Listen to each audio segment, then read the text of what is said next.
Namo Vishnu Padaya Krishna Prashtaya Bhutale Srimate Bhakti Vedanta Swami Iti Namine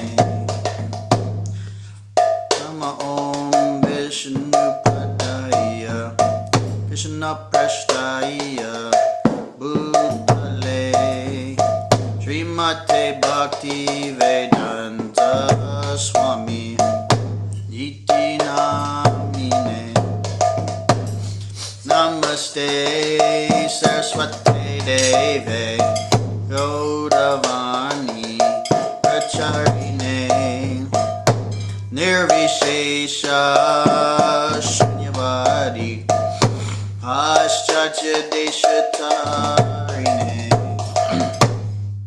Stay Saraswate Deve Gaudavani Pracharine Nirvishesha Shunyavadi Paschatya Deshatarine Shri Krishna Chaitanya Prabhu Nityananda Shri Advaita Gadadhar Shri Vasadi Gauda Bhakta Vrinda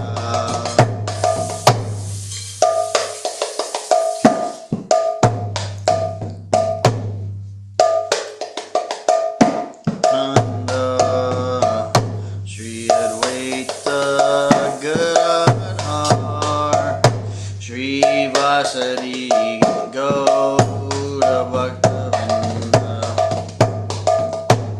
Shri Krishna Chaitanya Prabhu Nityananda Shri Advaita Gadadhar Shri Vasadi Gauda Bhakta Vrinda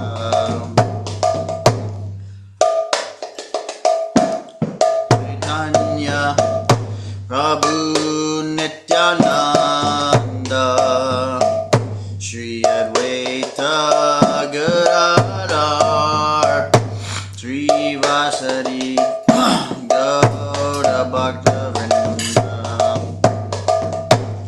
Shri Krishna Chaitanya Prabhu Nityananda Shri Advaita Gadadhar Shri Vasadi Gauda Bhakta Vrinda Shri Krishna Chaitanya Prabhu Nityananda Shri Advaita Gadadhar Shri Vasadi Gauda Bhakta Vrinda Shri Krishna Chaitanya Prabhu Nityananda Shri Advaita Gadadhar Shri Vasadi Gauda Bhakta Vrinda Krishna Hare Krishna Krishna Krishna Hare Hare Hare Rama Hare Rama Rama Rama Hare Hare Hare Krishna Krishna Krishna Hare Hare Hare Rama Rama Rama Hare Hare Hare Krishna Krishna Krishna Hare Hare Hare Rama Rama Rama Hare Hare Hare Krishna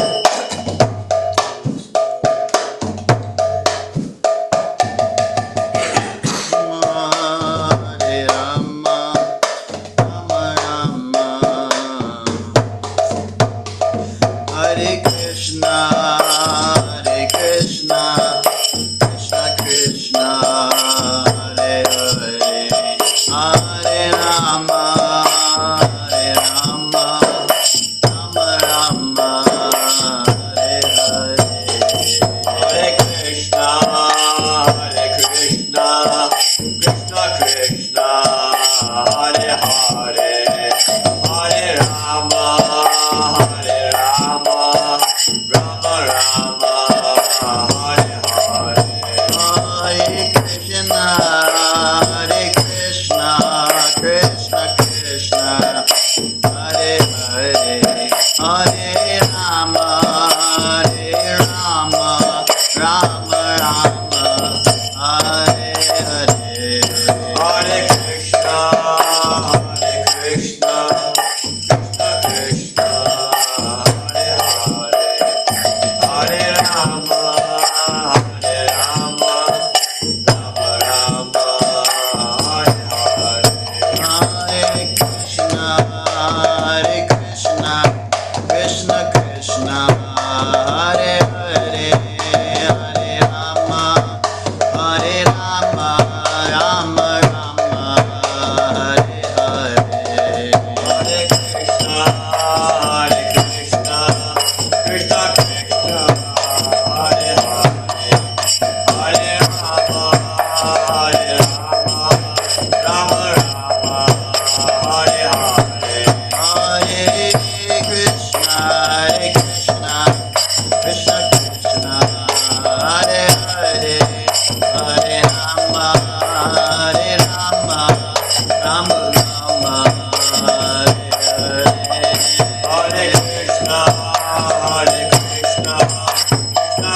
Krishna, Hare Hare, Hare Rama,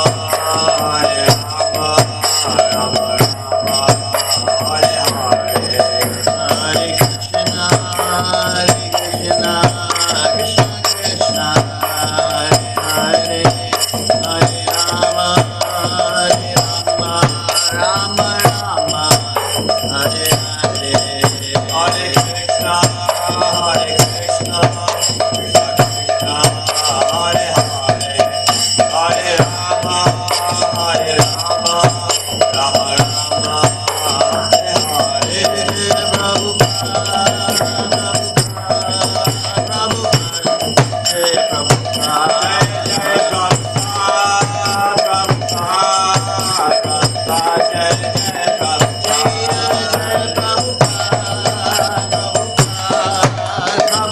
Jai Prabhupada, Jai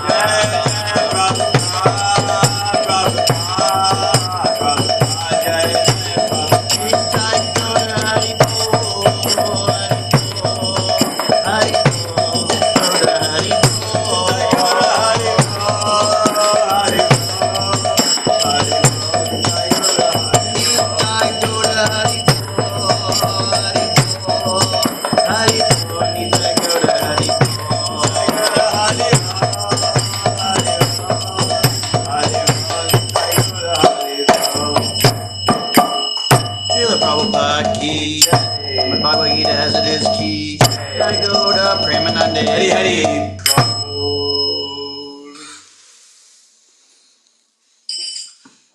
Okay.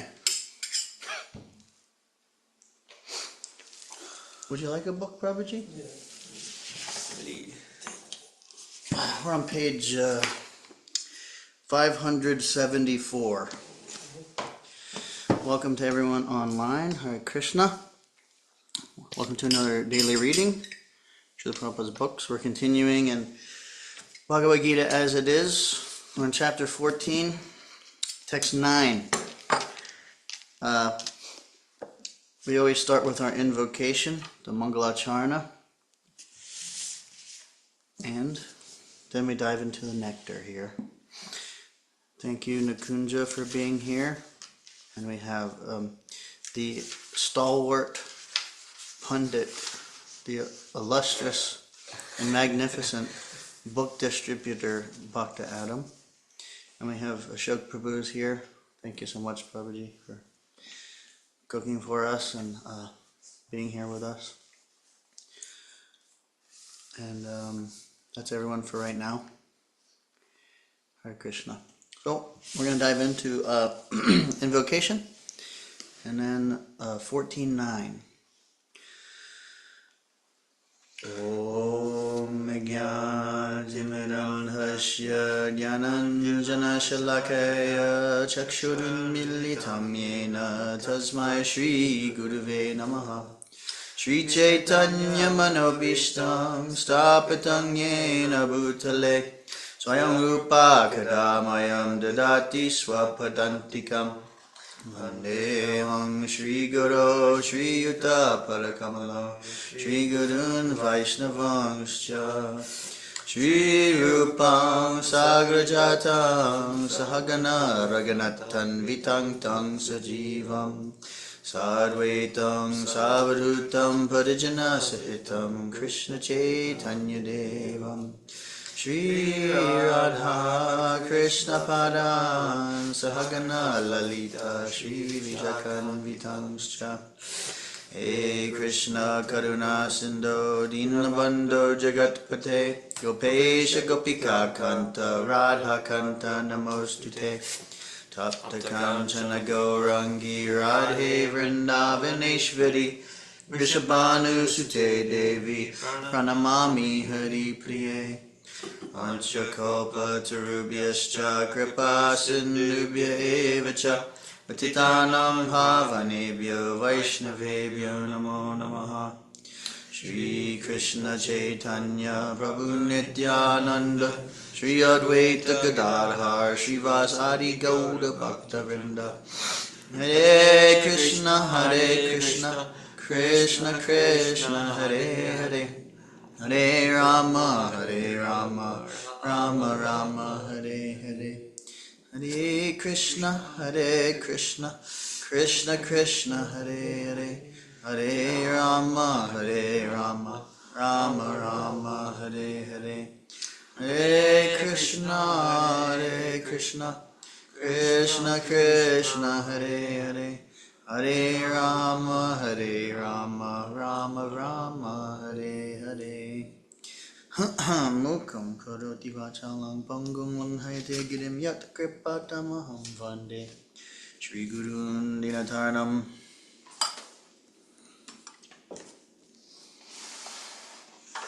All right.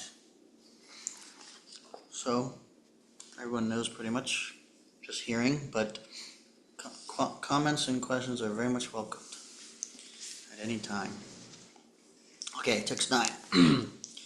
Satvam sukhe sanjayati rajakaramani bharata yanamavritya tama pramade sanjayat yuta.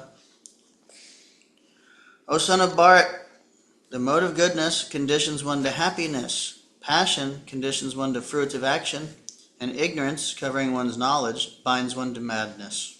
Purport. A person in the mode of goodness is satisfied by his work or intellectual pursuit, just as a philosopher, scientist, or educator may be engaged in a particular field of knowledge and may be satisfied in that way. A man in the mode of passion may be engaged in fruitive activity. He owns as much as he can and spends for good causes. Sometimes he tries to open hospitals, give to charity institutions, and so on. These are signs of one in the mode of passion. And the mode of ignorance covers knowledge. In the mode of ignorance, whatever one does is good neither for him nor for anyone.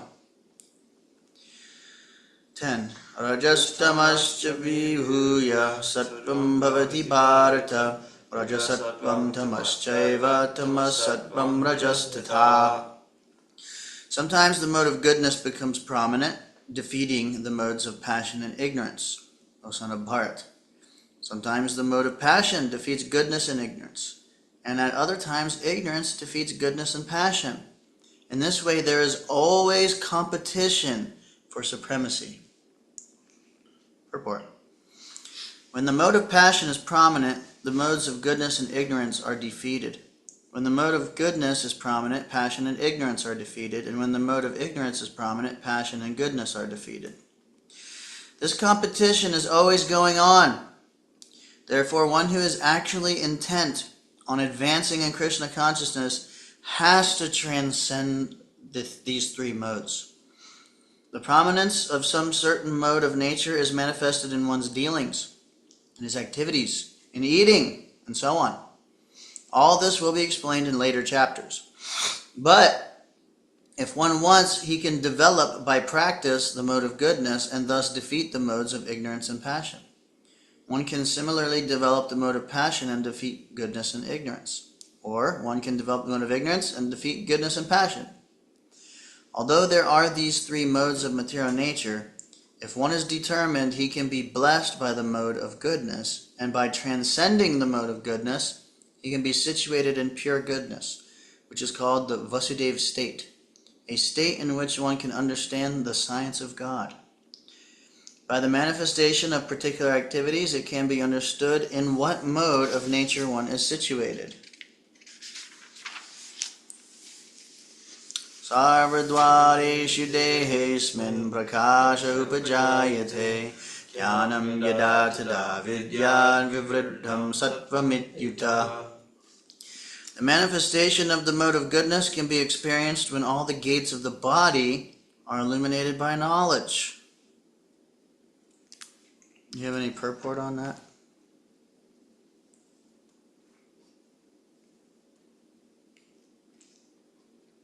What does that mean? Good question. I don't know.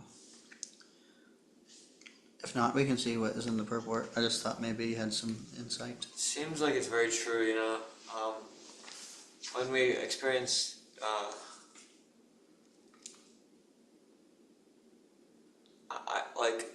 what I always want to look for is like the conception of, or like the origin of goodness, like the essence of it, or like, is it the knowledge itself?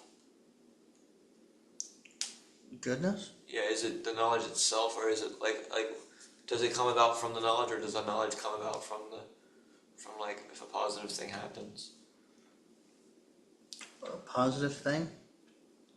You mean, I'm not sure I understand the question. Like, mode of goodness? Yeah. It's like what comes first, the chicken or the egg? That's basically what it is, yeah. We just read in the last purport, he can develop by practice the mode of goodness and thus defeat the modes of ignorance and passion. So the way I understand it is we can develop goodness by practice, and things like sattvic things like cleanliness, eating habits, these kind of things, even work. And then by developing more of the mode of goodness, then the sense of knowledge comes in, like knowing and deeper knowledge. But there's some knowledge there to even get started, right? Like you have to know what to practice. You have to have some knowledge to. That's true. So it's not always such like a black and white thing, as far as I understand. It's like, yeah, it doesn't seem like it. You know, a lot of it's said in the Bhagavatam, like intelligence is characterized mostly by the mode of passion. It's like usually really passionate people tend to also have really strong intellect, you know, to be able to do all these projects and different things, build big companies, and so it's like a combination is basically the point. Okay. If that makes sense, if that's acceptable. Let's hear the purport. There are 9 gates in the body: 2 eyes, 2 ears, 2 nostrils, the mouth, the genitals, and the anus. When every gate is illuminated by the symptoms of goodness, it should be understood that one has developed a mode of goodness. In the mode of goodness, one can see things in the right position, one can hear things in the right position, and one can taste things in the right position. One becomes cleansed inside and outside. In every gate there is development of the symptoms of happiness, and that is the position of goodness. Happiness. Right. 12. Lobha pravrittirarambha karmanam ashamaspriha rajasithani jayante vivriddhe bharatarshabha. O chief of the Bhartas, when there is an increase in the mode of passion, the symptoms of great attachment, fruitive activity, intense endeavor, and uncontrollable desire and hankering develop. Okay. Just checking the online thing. Purport. One in the mode of passion is never satisfied with the position he has already acquired. He hankers to increase his position.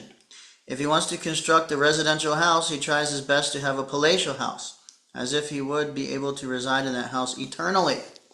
And he develops a great hankering for sense gratification. There's no end to sense gratification. He always wants to remain with his family and in his house and to continue the process of sense gratification. There is no cessation of this. All these symptoms should be understood as characteristic of the mode of passion. Aprakasho pravriktishcha pramado moha evacha tamasyetani jayante vivriddhe kurunandana. When there is an increase in the mode of ignorance, O son of Kuru, darkness, inertia, madness, and illusion are manifested. Purport. When there is no illumination, knowledge is absent. One in the mode of ignorance does not work by a regulative principle. He wants to act whimsically for no purpose. Even though he has the capacity to work, he makes no endeavor. This is called illusion. Although consciousness is going on, life is inactive. These are the symptoms of one in the mode of ignorance. Inertia, does that mean like momentum carried? Mm-hmm. Of the ignorance? Laziness. Oh, yeah. Objects in motion stay in motion. Yeah. Objects at rest stay at rest. Right, yeah. It's explained like, you have the three modes, and all the activities in the three modes are basically karmic. It's karma, and it's compared to like a fan moving. I don't know if I said this one here. A fan's on, and whenever you start engaging in devotional service, bhakti is akarmic. So it's like action that does not bring a karmic result. Like the karma, vikarma, akarma. Vikarma is unfavorable result. Karma is whatever you do, you get the result. And akarmic is no karmic reaction. When you engage in devotional service, there's no karmic reaction because it's transcendental activity. So anyway, whenever you fully take to devotional service, like let's say you totally devote yourself and you do everything in Krishna consciousness. It's like unplugging the fan while it's on, and whenever you do that, the fan's spinning, and you unplug it, but it still spins, and then it starts to slow down, and then it stops. And that's like the inertia of your karmic inertia. Okay. So those are the modes. What? That's the modes. Yeah. It's 3 blades. Okay, that one is 5. 3 blades, and it's the modes. Right. So, like when we let's say we get initiated, like okay, we're dedicating ourselves to devotional service, we get initiated, and then we might have tendencies towards certain habits. We have habits that we've developed. Because whenever you get a karmic reaction, you don't just get the reaction, you get the inclination towards that proclivity also. So, I'm sorry, can you repeat that? When you get karmic reaction, you don't only get a reaction, you get also the inclination towards that proclivity. So when we engage karmically, we get a reaction, but we also, it's like people smoke cigarettes or something. It's addictive. Mm-hmm. They smoke it, and then they want to smoke it more. Mm-hmm. So like karmic activity is like that. So let's say we quit everything, and then we still have the proclivity or the propensity to engage karmically. That's inertia, as far as I understand. That makes sense? It does, yeah. It's really nicely explained. Like, we like eating a certain thing, and we come to devotional service, and that lingering desire it's like inertia, unless we're still maintaining the desire. Yeah, here it says, even though he has the capacity to work, he makes no endeavor. So that's like inertia, right? No. Let me think about this. I guess in one way it's that's the mode of ignorance being described. Yeah, that's an interesting point actually, Prabhuji, because if one is having this mode of ignorance, they don't work. And like the inertia is, that propensity pushing forward, They have the ability, but they don't. Yeah. Yeah. They don't have desire. They have ability, but no desire. Right. Very interesting. Okay.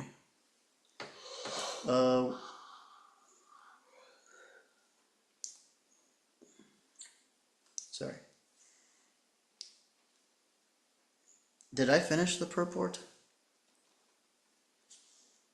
I'll just read the purport again. When there is no illumination, knowledge is absent. One in the mode of ignorance does not work by a regulative principle. He wants to act whimsically for no purpose. Even though he has the capacity to work, he makes no endeavor. This is called illusion. Although consciousness is going on, life is inactive. These are the symptoms of one in the mode of ignorance.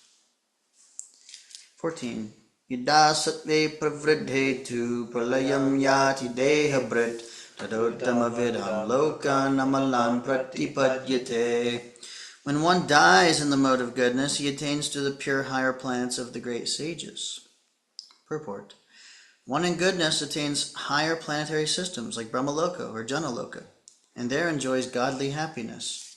The word amalan is significant. It means free from the modes of passion and ignorance. There are impurities in the material world, but the mode of goodness is the purest form of existence in the material world. There are different kinds of planets for different kinds of living entities. Those who die in the mode of goodness are elevated to the planets where great sages and great devotees live. Rajasi pralayam gatva karma sangishu jayate tata pralinas tamasi budayonishu jayate. When one dies in the mode of passion, he takes birth among those engaged in fruitive activities, and when one dies in the mode of ignorance, he takes birth in the animal kingdom. Purport. Some people have the impression that when the soul reaches the platform of human life, it never goes down again. This is incorrect. According to this verse, if one develops the mode of ignorance, after his death, he is degraded to an animal form of life. From there, one has to again elevate himself by an evolutionary process to come again to the human form of life. Therefore, those who are actually serious about human life should take to the mode of goodness and in good association transcend the modes and become situated in Krishna consciousness. This is the aim of human life. Otherwise, there is no guarantee that the human being will again attain to the human status. Karmana sukratasyahu satvikam nirmalam phalam rajasastu phalam dukam ajnanam tamasa phalam. The result of pious action is pure and is said to be in the mode of goodness. But action done in the mode of passion results in misery, and action performed in the mode of ignorance results in foolishness. Purport. The result of pious activities in the mode of goodness is pure. Therefore, the sages, who are free from all illusion, are situated in happiness. But activities in the mode of passion are simply miserable. Any activity for material happiness is bound to be defeated. If, for example, one wants to have a skyscraper, so much human misery has to be undergone before a big skyscraper can be built. The financier has to take much trouble to earn a mass of wealth, and those who are slaving to construct a building have to render physical toil. The miseries are there. Thus, Bhagavad Gita says that in any activity performed under the spell of the mode of passion, there is definitely great misery. There may be a little so-called mental happiness. I have this house or this money, but this is not actual happiness. As far as the mode of ignorance is concerned, the performer is without knowledge, and therefore all his activities result in present misery. And afterwards he will go on toward animal life. Animal life is always miserable, although, under the spell of the illusory energy Maya, the animals do not understand this. Slaughtering poor animals is also due to the mode of ignorance. The animal killers do not know that in the future the animal will have a body suitable to kill them. That is the law of nature. In human society, if one kills a man, he has to be hanged. That is the law of the state. Because of ignorance, people do not perceive that there is a complete state controlled by the Supreme Lord. Every living creature is a son of the Supreme Lord, and he does not tolerate even an ant's being killed. One has to pay for it. So indulgence in animal killing for the taste of the tongue is the grossest kind of ignorance. A human being has no need to kill animals because God has supplied so many nice things. If one indulges in meat eating anyway, it is to be understood that he is acting in ignorance and is making his future very dark. Of all kinds of animal killing, the killing of cows is the most vicious because the cow gives us all kinds of pleasure by supplying milk. Cow slaughter is an act of the grossest type of ignorance. In the Vedic literature, Rig Veda 946.4, the words Gobi Prinita Matsaram indicate that one who, being fully satisfied by milk, is desirous of killing the cow is in the grossest ignorance. There's also a prayer in the Vedic literature that states, Namo Brahmanya Devaya Go Brahmana Hitaya Cha Jagaditaya Krishnaya Govindaya Namo Namaha. My Lord, you are the well-wisher of the cows and the brahmanas, and you are the well-wisher of the entire human society and world. Vishnu Purana 1:1965. The purport is that special mention is given in that prayer for the protection of the cows and the brahmanas. Brahmanas are the symbol of spiritual education, and cows are the symbol of the most valuable food. These two living creatures, the brahmanas and the cows, must be given all protection. That is real advancement of civilization. In modern human society, spiritual knowledge is neglected and cow killing is encouraged. It is to be understood then that human society is advancing in the wrong direction and is clearing the path to its own condemnation. A civilization which guides the citizens to become animals in their next lives is certainly not a human civilization. The present human civilization is, of course, grossly misled by the modes of passion and ignorance. It is a very dangerous age, and all nations should take care to provide the easiest process, Krishna consciousness, to save humanity from the greatest danger.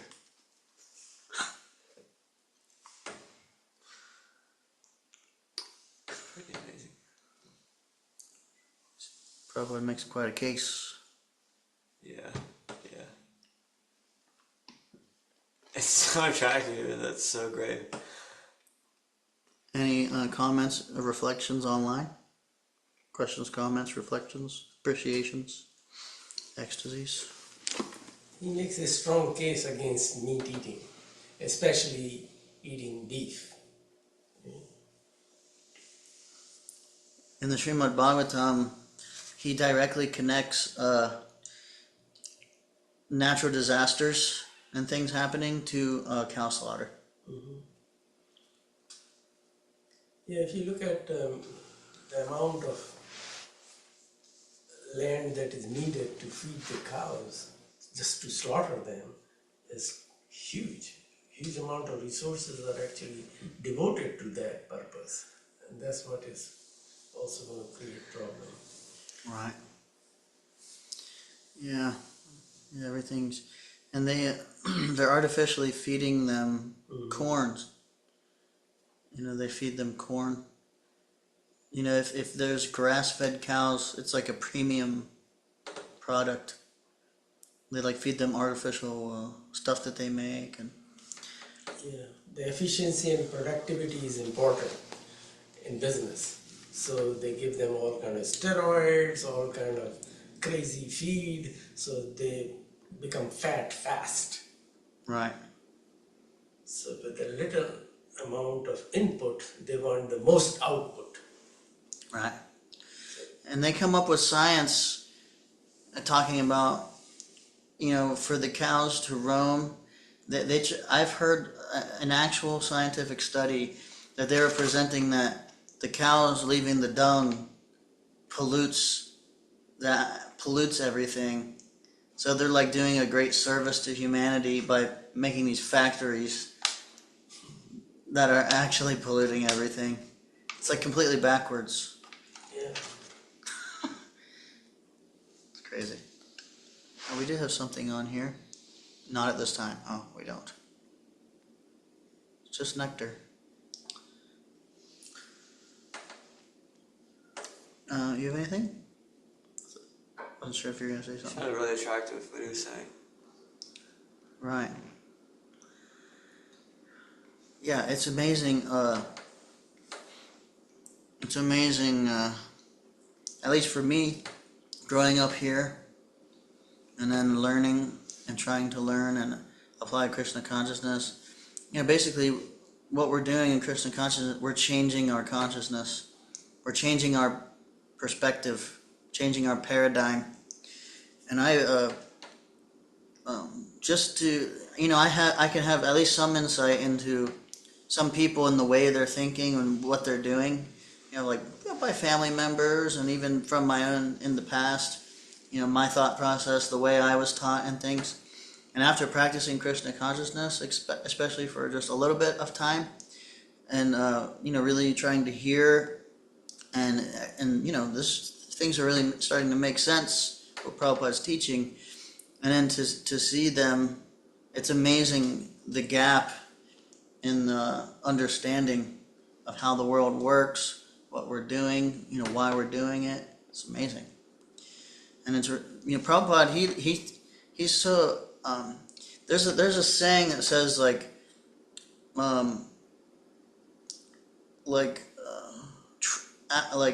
truth spoken concisely is true eloquence. He's so eloquent, and he can boil everything down to just really simple fundamentals. Everybody in the material world is thinking this. I'm trying to enjoy. Everybody's a servant. Like the soul, we are servants by nature. So either we're serving Krishna or we're serving the senses. He boils it all the way down to observable, points. If you go and just observe people, you can kind of look deeper into their mindset, because it's just the basic thing that everyone's doing. In debate, a lot of times, in my observation at least, whoever comes with the most fundamental point, it's just sometimes the most simple fundamental point wins the debate. If they can take a step outside of the argument and present a point that's more fundamental, that completely trumps the whole angle, then they've won the debate. Prabhupada does that.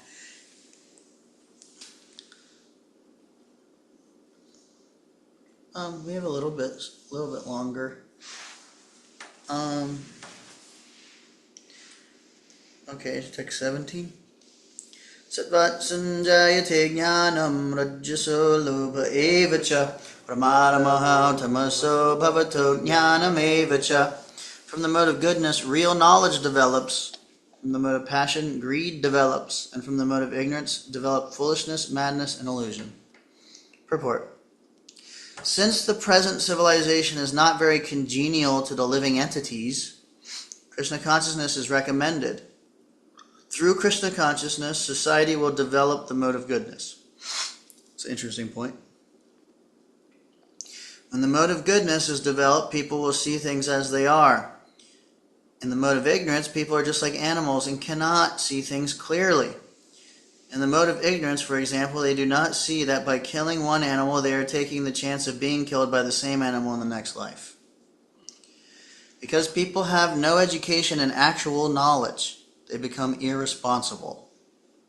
To stop this irresponsibility, education for developing the mode of goodness of the people in general must be there.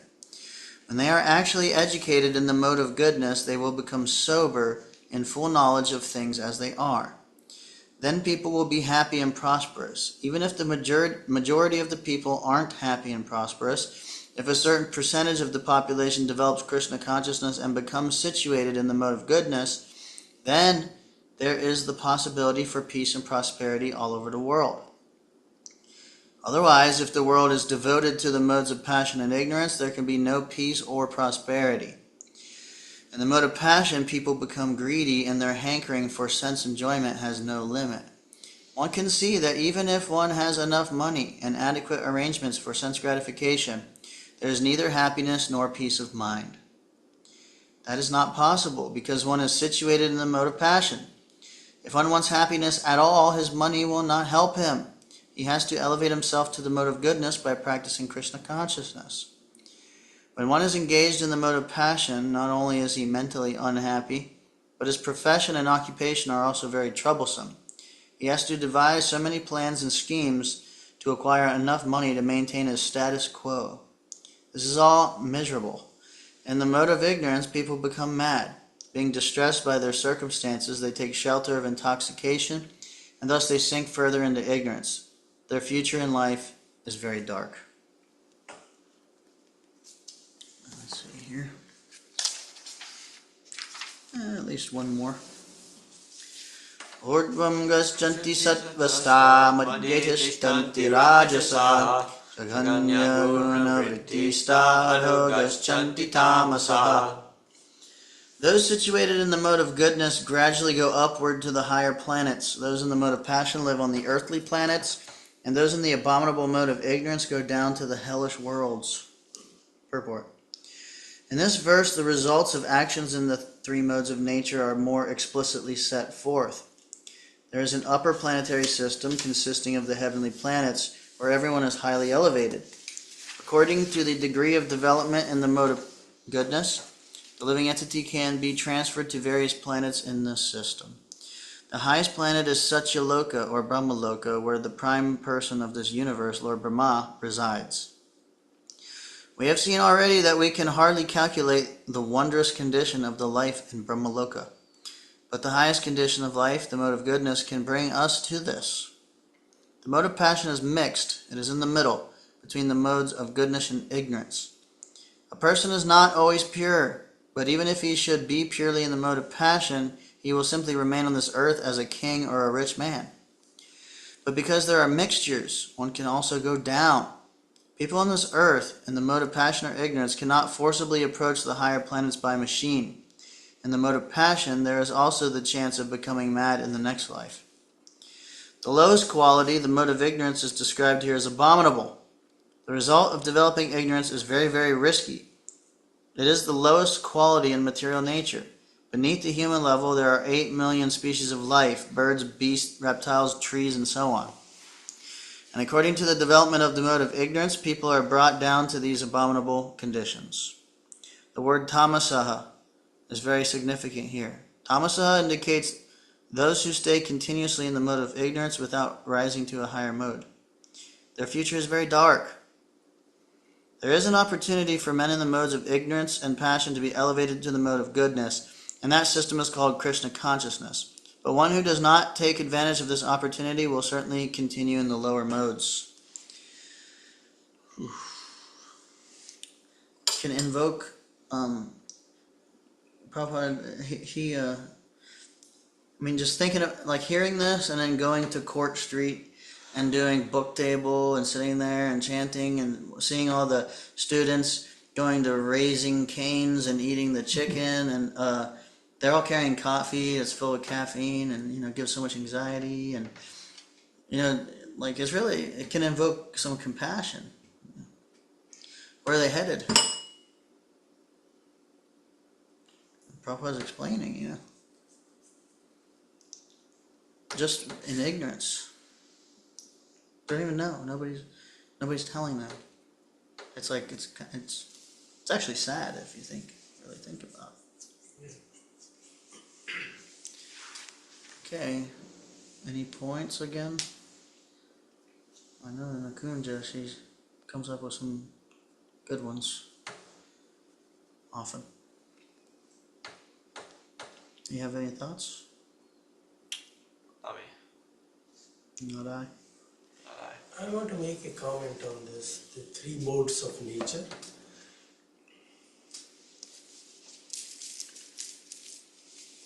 Probably all the three modes of nature are present in all of us. It's just a degree. Like some people may have a higher percentage of mode of goodness and lower percentage of mode of ignorance, and some people may have other way around. So one needs to think in those terms that it is like a mixture. Everybody is a mixture of these three modes. Nobody is absolute good or absolute bad. Right. And what we can try through Krishna consciousness is maybe change that mix so that we reduce our mode of ignorance and increase the mode of goodness. Right. Yeah. Yeah, we just heard a few verses ago that they're always competing for supremacy. Right, they're always competing, yeah. I heard a nice example. I don't know if I think Prabhupada gave this example. It's like, in art they have the three primary colors, and then all other colors are a combination of these three to different degrees. It's like everything's like that. RGB, Right. red, green, and blue. Right. I like that example. Yeah. Yeah, and we always have to, even in the Gita also, Krishna says one can't even maintain one's own body without work. So he's saying we have to perform some kind of work. So depending on what work we're engaging in, even from a moment-to-moment basis, basically, we're going to be working on, bringing, within these different modes in general.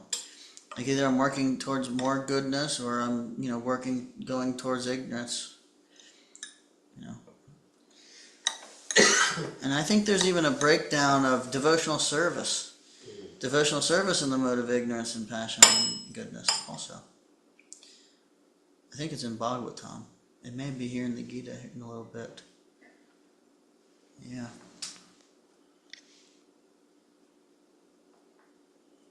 Reflecting and relishing. Yeah. Well, it's pretty much time to stop. So, this whole detailed explanation of the modes is part of a larger point of, we were just hearing in the 13th chapter about the field of activities, the Kshetragya, the field of activities, also known as the body, the knower of the field, which is the individual soul, and then the super soul, which is the friend of also the knower of the field. So we're like really going deep into this concept of how we're not the controller in the material world or in these bodies, and it's basically Sambandha Gyan, how these things are working together. Just really deepening the point of we're not these bodies, and the basic point. But it's nice Prabhupada really breaks it down in so many relatable details. So, okay, if there's no other points, we can end here. All glories to the Prabhupada ki Jai. Vanchakalpatarubhyascha kripa sinubhya eva cha patitanam pavanebhya vaishnavebhyo namo namaha anantakoti vaishnavrinda ki jai. Alright. Hare Krishna. I'm going to end the thing now. Hare Krishna, thank you so much. We'll be here tomorrow.